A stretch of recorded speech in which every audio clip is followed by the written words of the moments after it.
messieurs les journalistes, je tiens particulièrement, avant de vous dire ce que c'est que le CIFAF et son rôle à travers ce que nous sommes en train de réaliser depuis le lundi, à remercier deux personnes. Parce que nous avons aujourd'hui dans notre pays qu'il y a un désert de compétences, mais la compétence, nous l'avons au sein du barreau.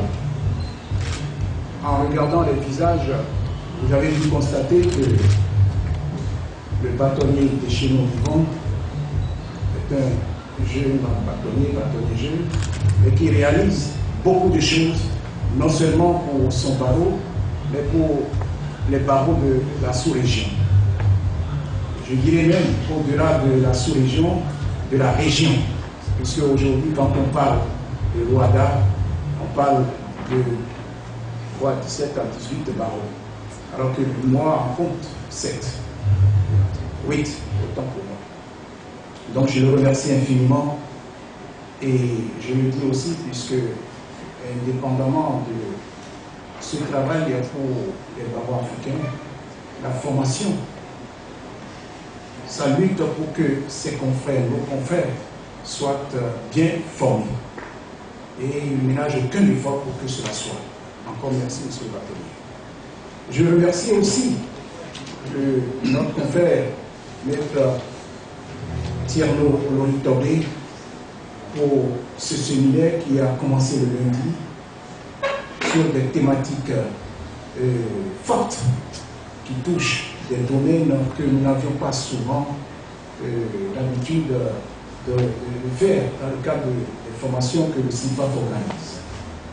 Je dis des thématiques très importantes qui portent sur les livres, il y aura l'occasion d'en parler tout à l'heure, l'énergie, les partenariats public-privé, le gaz, bref, c'est-à-dire comment négocier, comment conclure, comment aller au contentieux.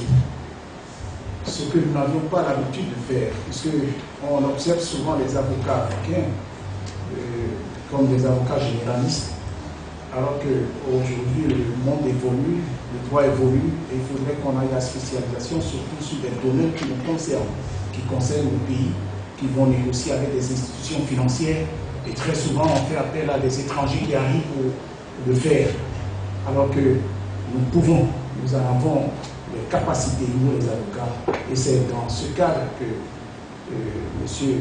Olori, maître Olori, depuis 2015, se bat pour que, s'est battu, je dirais, pour que ce séminaire qui est en train de se faire aujourd'hui soit.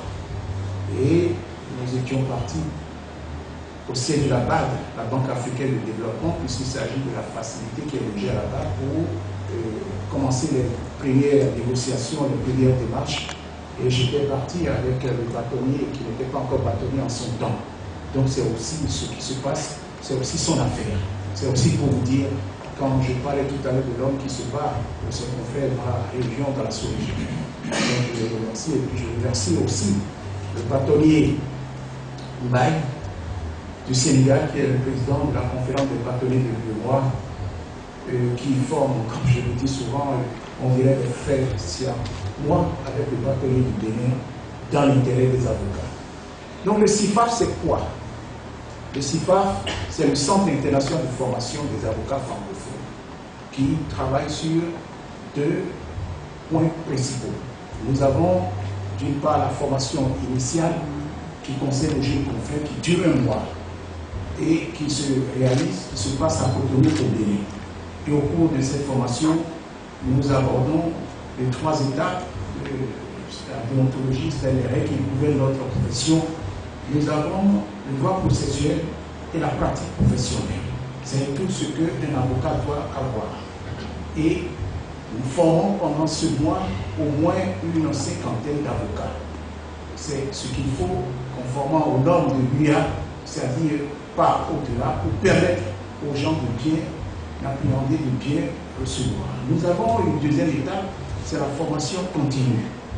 Et cette formation continue concerne tous les avocats, quel que soit leur âge dans la profession, qu'ils soient jeunes, qu'ils soient âgés, on en a besoin, puisque comme je l'ai dit tout à l'heure, le droit évolue.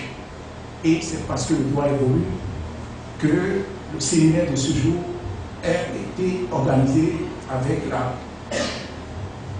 je dirais, la facilité juridique qui de la blague. Donc, nous avons ces deux étapes et dans le cadre de la formation délocalisée, nous passons de pays en pays où nous apportons, ou du moins les confrères, les avocats, qu'ils soient avocats, qu'ils soient enseignants, qu'ils soient magistrats, qu'ils soient professeurs d'université, ils partagent leur savoir, leur expérience avec les avocats de tous les pays. C'est-à-dire, lorsque nous organisons une formation délocalisée, par exemple en Côte d'Ivoire, nous faisons appel aux avocats qui sont les barreaux qui sont voisins de la Côte d'Ivoire. Et dans ce cas, alors que je parlais tout à l'heure d'une quarantaine dans le cadre de la formation initiale, en ce qui concerne la formation continue, ça peut aller jusqu'à 200, 300. Et je me rappelle quand on était au Cameroun, par 2 fois, nous avions eu un effectif une première fois de 900 avocats que nous avions formés sur 3-4 jours. Bref, voilà ce que nous faisons. Et vous le savez, l'avocat, c'est l'homme dont on a besoin, quel que soit ce qu'on est. Que l'on soit président de la République, que l'on soit pauvre, riche, ou tout ce que vous voulez, ministre, ou même homme d'affaires. On ne peut pas aller sans son avocat. Comme je le dis souvent, on fait appel à un médecin, on a un médecin de famille. Je demande aujourd'hui que l'on sache qu'on a besoin d'un avocat de famille. Pourquoi? Parce qu'on a souvent dit que le Bible est censé ignorer la loi. C'est ce que l'on dit souvent. Mais est-ce que c'est effectif? Est-ce que ceux qui votent même la loi savent ce qu'ils votent? Est-ce qu'ils vont faire le travail pour permettre aux gens de le savoir? Non. Et c'est pour ça que nous disons, celui qui peut encore le faire, souvent on a tendance à croire que c'est le magistrat. C'est vrai, ils sont en train de juger. Mais en amont, il y a un travail qui se fait. C'est qui le fait ce travail? C'est les avocats. Vous créez une société, c'est nous. Vous avez un contentieux sur le plan social, sur le plan civil, c'est nous. Mais pour que nous puissions le faire, il faut que nous soyons formés. Et la formation est continue. Le jour où vous arrêtez, comme dirait l'autre, vous n'êtes plus intellectuel lorsque vous cessez de chercher à savoir. Donc voilà ce que je peux vous dire. Et je remercie vraiment, vraiment notre confrère, je l'ai dit tout à l'heure, qui a permis la réalisation de cette formation. Et peut-être dans les questions qui viendront, nous pourrons peut-être entrer dans les détails. Je vous remercie encore.